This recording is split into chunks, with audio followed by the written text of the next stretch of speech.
Hi, team. Welcome to 10 Talks. Today's conversation is all about you winning your well-being, really the heart of who you are. We want you to win your well-being based on your definition of winning, your definition of well-being. And today's topic with Dr. Hunter, as we talk about lifestyle medicine, is really about movement and just being active. And what does it do for us? What does it not do for us whenever we aren't doing it? So thank you for joining us today. And Dr. Hunter, thank you for joining us and really introducing us to what is lifestyle medicine and how did you get started in it? And most importantly, why should our team really even be interested in this topic? Great. Thank you, Carlette. Yeah, my name's Joan Hunter. I'm an internal medicine physician. I've been board certified also in lifestyle medicine since 2020. Lifestyle medicine is really kind of a newer practice in Western medicine, something I found out about. And it's like, I don't know what that is, but I want to be that. I want to be a lifestyle medicine physician. And when we think about lifestyle medicine, it is an evidence-based practice. So we have clinical trials in people that show us trying to create healthy habit change, get closer to the guidelines that we recommend. Not only can we prevent chronic disease, but we can treat and reverse chronic disease. So we have 6 pillars of health that we think about in lifestyle medicine. And I really think about it as whole person health. So we focus a lot on nutrition with a whole food, plant-focused diet. Today, we're going to talk about physical activity and why that's so important. It has its own pillar. Then we also think about stress reduction, maintaining and forming healthy relationships, kind of the power of team there, right? Your community, improving your sleep, very important, and then avoiding risky substances, mostly tobacco and alcohol, when we think about changing some behaviors around those risky substances. And I like to think of lifestyle medicine really as what we can control as individuals. I really break it down into what we put in our body and what we do with our body. And that includes the mindset, that includes the sleep. Are we choosing alcohol or water, right? How you consume social media. Those are all things that we put in our body. We can, positive energy or negative energy, positive emotion, negative emotion.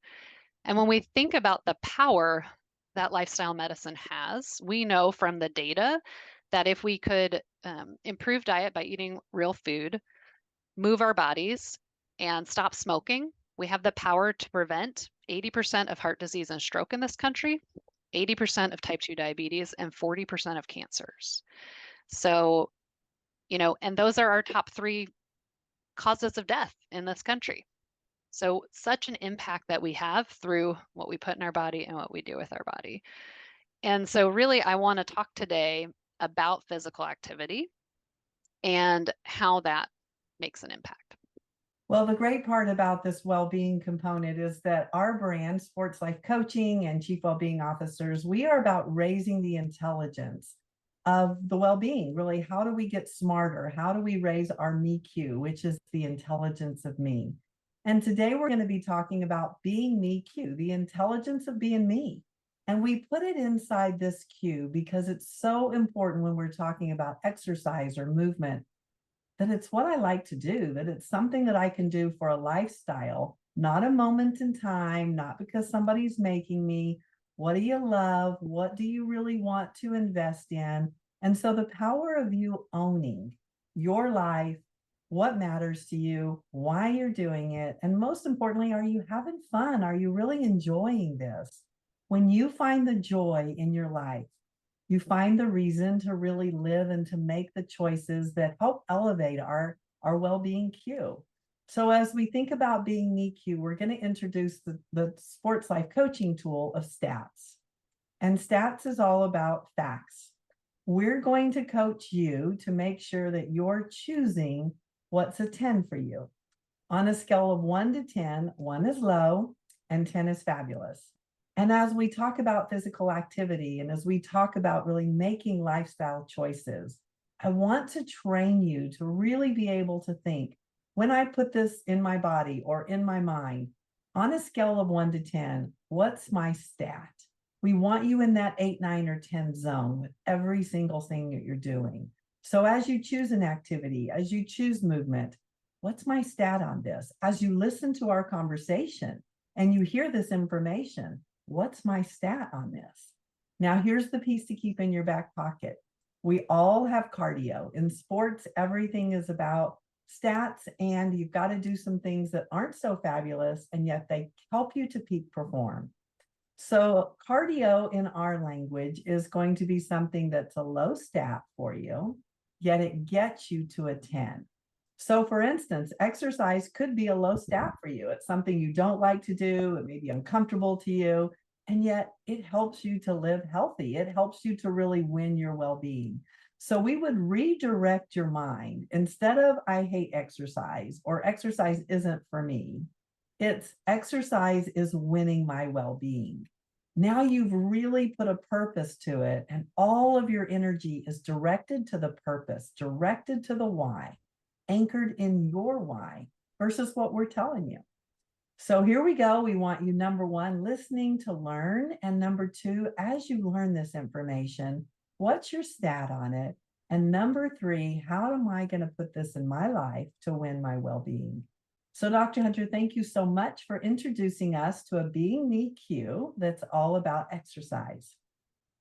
Yeah, thank you, Carlette. And one of the kind of catchphrases that's been around recently, and we talk about in lifestyle medicine, is the idea of sitting as the new smoking. So physical inactivity is probably our fourth actual leading cause of death. You know, we talked about heart attack, stroke, cancer. Those are diseases that cause death. But when we think about the actual cause of death, what underlies those diseases? It's poor diet, physical inactivity, and smoking are the top three. And when we think about inactivity, what does that look like? Or sedentary behavior, it's basically where you're sitting or lying down and doing an activity. So it could be reading, it could be watching TV. Um, you know, one of my favorite hobbies is building a puzzle. I'm sitting down while I'm doing that. And we know that if you sit for more than 4 hours continuously, you know, maybe binging your favorite show on Netflix, you have a 50% chance of increasing your risk of death from any cause. 120% chance of cardiovascular disease going up. It can affect your muscles, your moods. You know, we were not built as we evolved to be sedentary creatures. You know, we were built for movement. And so we're really starting to understand the impact of sedentary behavior and how it affects our health. That sedentary time, TV watching specifically, has one of the highest risks of type 2 diabetes and cardiovascular disease. And some of that is because it pairs not only sedentary behavior, but with a lot of mindless eating. And usually we're not snacking on the healthiest things. You know, we don't sit down in front of the TV to watch our favorite show with a big bowl of carrots and hummus, right? Usually it's popcorn or chips or candy. And if your brain is doing something else, but your hand keeps going to your mouth, you may not even really be enjoying it, right? You may not be having a 10 for that snack because you're not even thinking about it. So this has been an interesting finding that really TV watching in particular has this negative impact. So just be mindful of how long am I being active during the day? How long am I sitting for a row? A lot of us, you know, I think it's about 80% of jobs in America today require no physical activity. I mean, even the way we're bringing you this podcast, you know, we're on our computers, we're at home. I'm actually standing, but most of us working from home, doing things like that, we're sitting down for many hours a day. And I want to take a pause just to define what is physical activity. It's really any bodily movement that you're using your muscles to do, and it burns some calories. It expends energy. That's a little different than the term we think of as exercise, which is actually physical activity you do with a goal of improving your health. So, one of the things I want to impart to everyone today is that all movement is good movement. Even if you're not calling it exercise, I want you to be active. Well, I really appreciate defining that. So team, as we talk about what's a 10, as we win the well-being in this Being Me Q, it's all about really movement. And so is the movement that you're doing, is it enjoyable for the day? Are you doing enough of it? Are you moving throughout the hour? Or is everything really about this being still? And so I want to add the mindfulness component to it, because that's that connectivity piece of what I'm doing, what's my stat on it, and how do I raise it? How do I get better? How do I really own what's important to me and raise my well-being cue in a way that's super personalized? So Dr. Hunter, how do we begin to have new thinking about exercise and movement. Great. And some of this was new thinking for me too when I did my training. In medicine, we're very highly focused on cardiovascular exercise, which is wonderful. Does a lot of things. It improves the function of our heart, and it is what we can do to decrease that risk of heart attack and stroke. And it's not the only type of physical activity or exercise that we recommend. So we talk about the cardiovascular exercise. We'll talk about the national guideline on that. But we also need to think about two other components of physical activity. One is resistance training or strength exercising. We can also think of that as muscle building activities. And the third is balance and flexibility. And so thinking about your stretching, maybe before or after a workout, thinking about core work, that sort of thing. So these are actually all components that go into a healthy and really full body, complete physical activity package. Well, and what I really respect about thinking of this exercise and movement and weight training and balance is we can use our bodies as the weight. So we don't have to be at a gym. We can be outside. We can be doing things that are part of your lifestyle. So as you're listening, really think about, okay, when Dr. Hunter talks about weightlifting, I'm not going into the gym necessarily. If going to the gym's a 10 for you, little victory dance, that one's fabulous. Or you can think of a new skill that really is about the weight training from a perspective of your body or what you're lifting, the groceries, whatever it is that's happening, switching your mind to thinking about how good it is for us to actually be using our muscles from a strength perspective. Absolutely. And that's something that I counsel a lot of people on when we think about muscle building.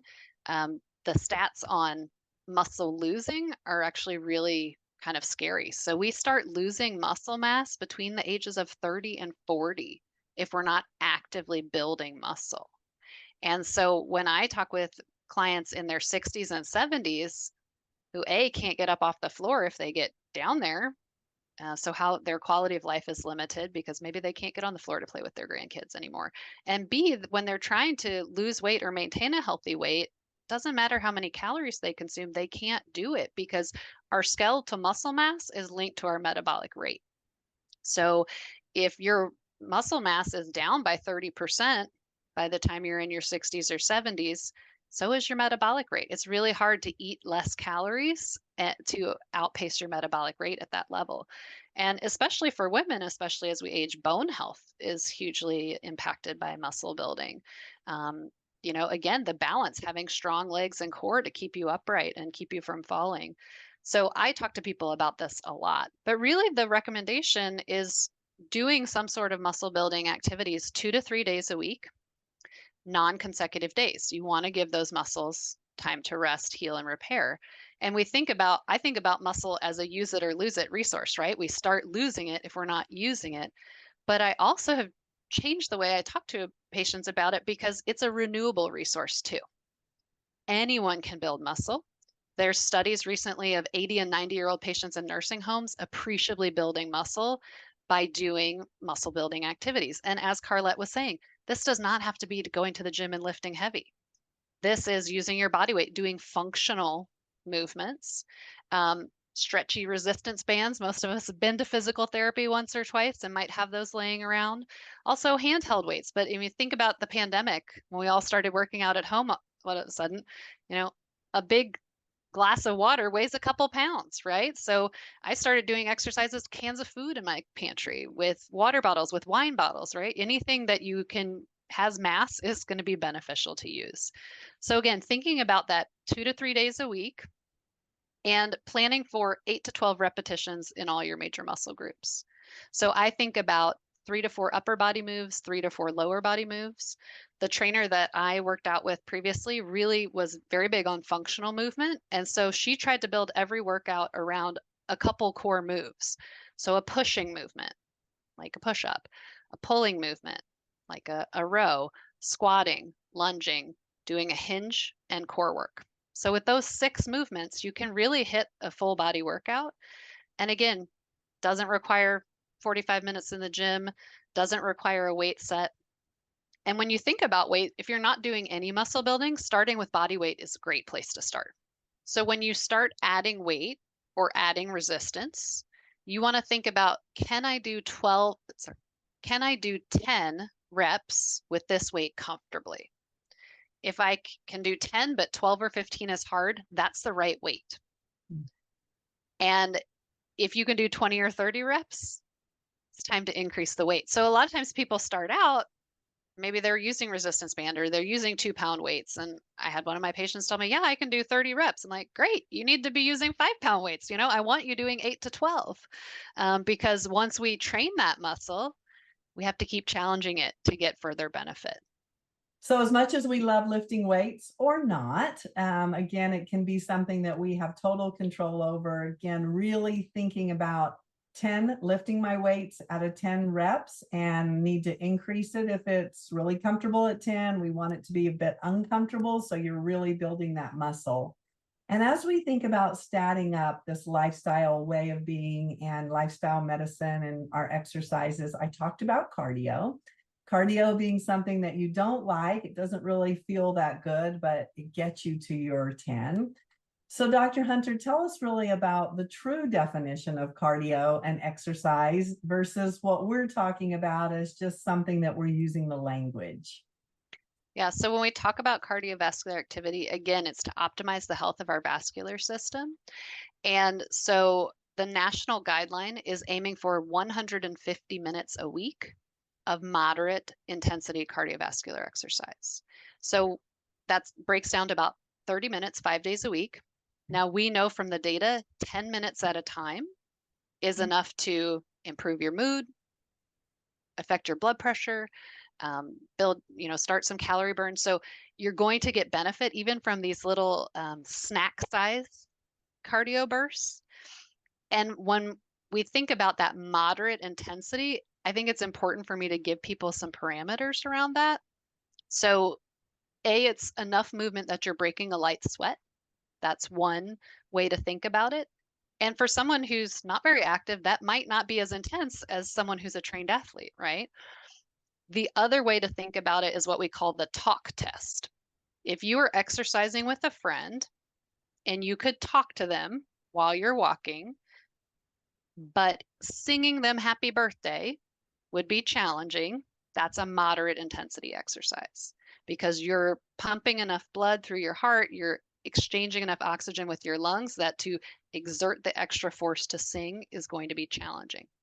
Now, if you can both talk and sing, you're doing lightly intense cardiovascular exercise. So again, all movement counts. Light intensity is not bad. And if you can neither talk or sing, you're in that high intensity cardiovascular output. So we do know that more activity is better. If you can get 30 minutes of moderate cardiovascular activity during the week, it's only going to benefit you. You can also shave off some of the time if you do intense cardiovascular activity. So, a brisk walk is moderate exercise. And if you can get 300 minutes a week, it's only going to further benefit your cardiovascular health. But if you can go and do a, pretty fast-paced 3-mile run and you finish that in 45 minutes and you're doing more intense cardiovascular exercise throughout the week, you only need to hit 75 minutes of intense cardiovascular exercise. And again, this is a national guideline. This is kind of what we want the minimum for everybody to be achieving. So And what are some examples of very specific things that I could do just for my cardio exercise? yeah, so brisk walking, jogging, running, riding a bicycle, skiing or cross country skiing, swimming, those are all, you're going to get your heart pumping. You're not building a lot of muscle during those activities. Now, of course, like hiking up a mountain, where you're really using your quads or high interval biking or skiing, you are going to get some muscle development. But most of the time, these types of activities, they get our heart rate up, and we consider them in the cardiovascular exercise category. So if we are doing the minimum and it's 30 minutes per day, I really want to think about what could I do for 30 minutes per day to win this. And it certainly isn't necessarily going to be skiing or swimming or kind of those things that I could just add to my everyday. So what are certainly we can go for a walk. That's phenomenal. We can do some jogging if you want. What's some very routine type things that I can do that I can just build in as, I need to check that box that I've done my cardio for the day. a bit like maybe eating your greens or something that might not be your favorite, and yet you are committed to winning your well-being. So you're going to make sure you get it in. Do you have any hacks of going in and being like, you can do this every day for 30 minutes and you win your cardio? Well, we really think of that as lifestyle exercise, right? Um, I want to talk about in a few minutes the idea of 10,000 steps a day, uh, but it's related to this that you can get cardio exercise by parking your car at the far end of the parking lot. You can get cardio exercise by taking the stairs at work. And again, remember, it doesn't have to be 30 minutes in a row. I always tell people you can vigorously clean your house, right? If you go and turn on some 80s pop music and mop your house or sweep or vacuum, you can get your cardio going. I mean, having a dance party with your kids, right? Think about what like you were saying before, what is it you love to do? How can you incorporate what you love to do and movement? So, and we call that, lifestyle type exercise because it's something you can do as part of your day to day versus going to the gym, getting on the treadmill, or lifting weights, which would really be that kind of more structured, typical exercise. So if we're going for 30 minutes per day, how can we break it up? Can it be a couple of minutes? Can it be like, how do we really win this cardio moment? Yeah, I think for really optimizing cardiovascular health, there was an interesting study that was covered in JAMA in 2020, and it kind of brought this 10,000 steps a day idea to the test because that was kind of an original marketing ploy with like some of the Fitbits and some of the smartwatches. And there was maybe one study from the 80s that showed 10,000 steps a day had positive cardiovascular benefit. But in this study, they basically gave people, a bunch of people pedometers. I think it was almost 5,000 people in the study, tracked them for quite a bit of time, and then did a 5-year look back after that data was collected and say, okay, of the people who died in that 5 years, what did they die from and how active were they prior to their death? And what we learned from the study is that if you're getting 2,000 steps a day or less, I like to call that the metabolic equivalent of death. Those people had a very, very high total all-cause mortality rate and also cardiovascular mortality rate, especially in folks over 65. So one interesting thing in the study is if you could move that marker from 2,000 steps a day to 4,000 steps a day, that was the biggest decrease in cardiovascular death. We think under 5,000 steps a day is pretty sedentary, but again, in the older population, making that shift from basically not moving at all to just lightly sedentary was hugely impactful. And the place where the cardiovascular mortality fell off the cliff was at 8,000 steps a day. So that's actually the guideline that I've been giving to patients because it seems a little bit more achievable than 10,000 for a lot of us. And the really interesting part of this study kind of goes against what we are just talking about with the moderate cardiovascular exercise, but it did not matter the intensity of the steps. And so what I've taken this to counseling people on is just move throughout the day, right? So we have seen in other studies at least 10 minutes of exercise at a time really gets you all those boosts in your mood, those benefits. So think about taking your dog on the walk. Go a couple blocks, right? For people who work at home or tied to a computer, set a timer on your phone for every hour, hour and a half, every 2 hours. Make sure you're getting up, go get some water, walk to the bathroom. Some of my patients try, okay, if I need to go to the bathroom, I'm gonna go the one all the way at the other end of the hall, right? So just try to get some steps and some movement every hour, every other hour. And think about just those little exercise snacks, cardio snacks, right? Taking your dog on a walk, take a walk at lunch. For our metabolism, walking after meals or being lightly active after meals, however that looks for you, can really help with, aiding your bringing your blood sugar under control. Well, we certainly are on our cell phones a lot. You can be walking around while you're talking. So even if you just go out in your backyard and you choose to walk around while you're talking, that's really making sure that we're active versus laying down and talking. So, or just sitting and talking. So I love the creative component and really owning, according to being me, raising that cue. How are we taking this information and personalizing it? So when we're thinking about how to win cardio, I really like the power of team, being able to think about, okay, it's not up to just me to be able to get my steps in or do whatever I need to do. It's so much more enjoyable when we team up with somebody. So what's some fun team activities that we can do and really build our relationships and our cardiovascular?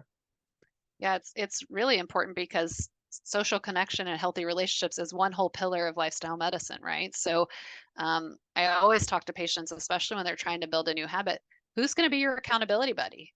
You know, is there someone you want to walk more? Great. Who do you know who wants to walk more, right? How can you do it? So, just pairing your exercise with other people. I mean, I love having dates with my girlfriends where we go on walks around the neighborhood and we get to catch up and spend some quality time together. But also think about activities you enjoy that might be team based. So a pickup game of basketball or soccer or going, pickleball and racquetball are really popular right now.